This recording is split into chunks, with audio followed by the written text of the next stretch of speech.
Hey, what's up everybody? I am back after a unplanned hiatus.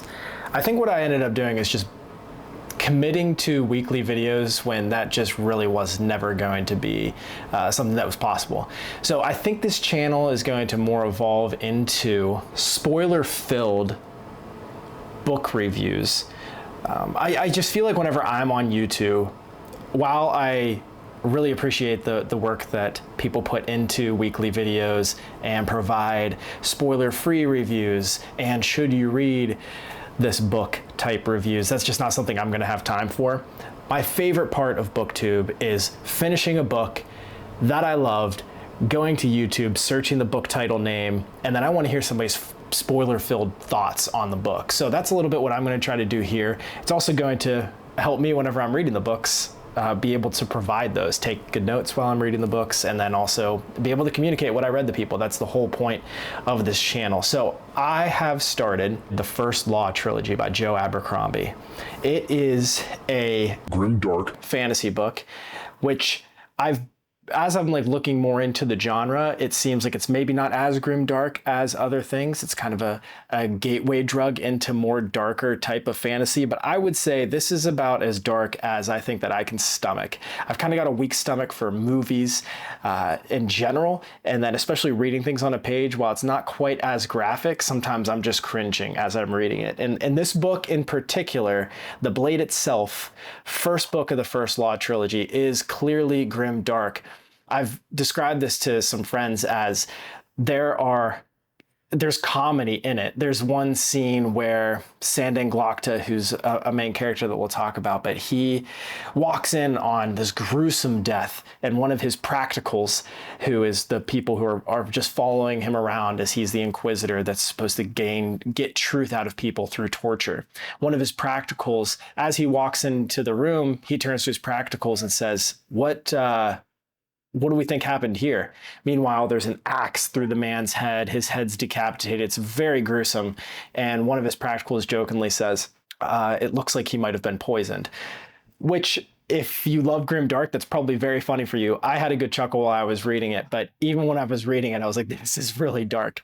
Anyway, I've loved it so far. Like I said, I'm on book 3, and there's 3 main characters this book follows through. What I've heard is that Joe Abercrombie himself, he's actually a psychiatrist in his real life before he became an author. The Blade itself was his first book, and you can definitely tell that this man has seen some stuff. He's seen some trauma that people have gone through, because all 3 of these main characters, they have significant trauma that leads them to be these dark characters that they are. So the first one is Logan Ninefingers. He's a little bit of a berserker type character. We very much throughout the first book get a lot of details about the characters themselves, while the plot's a little bit slower moving. I think in the second book, the plot is really going to pick up. I'm doing this video as if I haven't already finished the second book, but my notes at the time tell me that I really feel like they're setting up this huge plot for the second book, which I was right.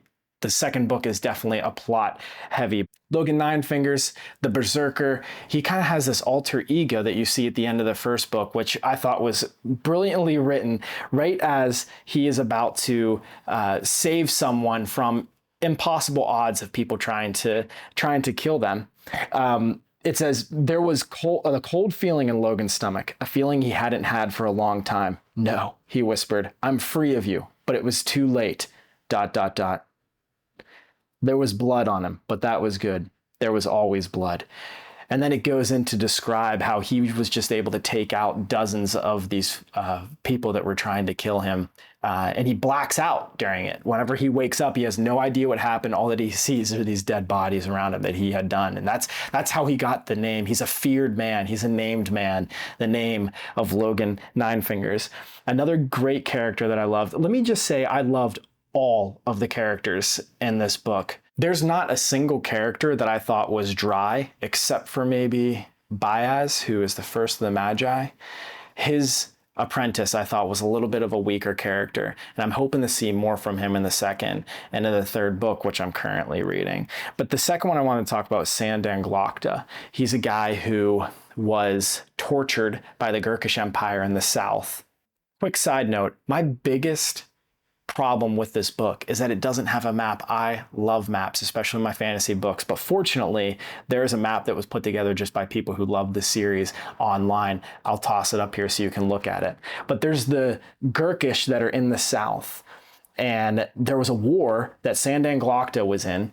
He was captured, he was tortured, so he is this mangled mess of a person. His teeth have all been taken out, his toes have been cut off. He's crippled, not because of any kind of genetic thing, but because he was tortured. And that really defines who he becomes as he ends up being a torturer himself. He is an inquisitor who tortures others. He's a great character, not one that you necessarily root for, but one that you understand. And him in this book, I could just see a huge character arc coming.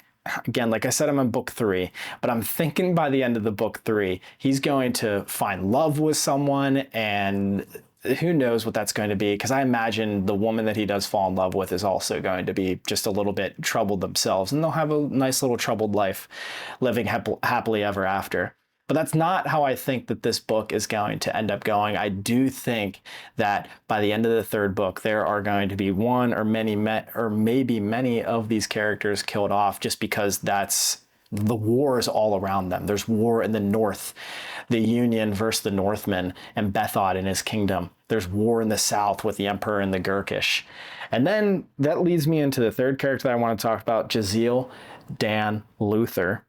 He's my most hated character, but hated because he's such a well-written character. So he is someone who comes from noble blood, and he kind of looks down on everyone. He ends up winning this contest, this swordsmith contest that they have, and he ends up winning, and then all of the people around him are also elevating him. So he's got this huge ego that he has in this book. And he ends up getting into a relationship with Artie West, who is another colonel's sister. The colonel is not happy about this. Artie West does not come from noble blood. And Colum West, Colonel West, he is someone who just does not want Jazeel to spend any time around Artie. Artie, I think, has a very troubled past with guys in particular. We end up finding out in the 2nd book that she has a bad relationship with her dad, that he was very abusive, and that kind of defined who she was. So again, this is a great start to a 1st book in a series. Fantasy wars are my favorite. I love reading military history. And then whenever you can read military history and wars being fought in a fantasy world, that's kind of like the best of both worlds. This definitely has it. The war scenes that were written, the fighting scenes are very good. It's definitely one of Joe Abercrombie's strengths as a writer. There's another character that gets introduced in part 2, right at the beginning of part 2 of the 1st book, and that is Ferro. And Ferro, Ferro. And she is someone who, again, extremely troubled past, and she is a pistol of a person. I don't even know if I'm going to make a 2nd video about the 2nd book, so I'll just kind of allude to things that are spoilers for the 2nd one as well. So if you haven't read the 2nd one, maybe cut the video here. But she ends up getting in a relationship with Logan that's complicated, Logan Nine Fingers. But the whole time I kept thinking, this is going to be someone who Sandan Glokta is going to end up with. And maybe that'll still happen by the end of book 3. But yeah, this was, the relationships in this story are complicated because every character is complicated. There's not a single character that you're rooting for.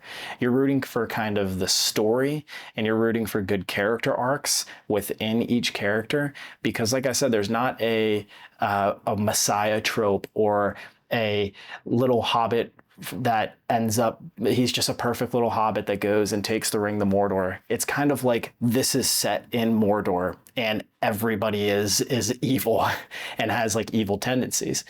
So that's kind of all I wanted to share on the 1st book.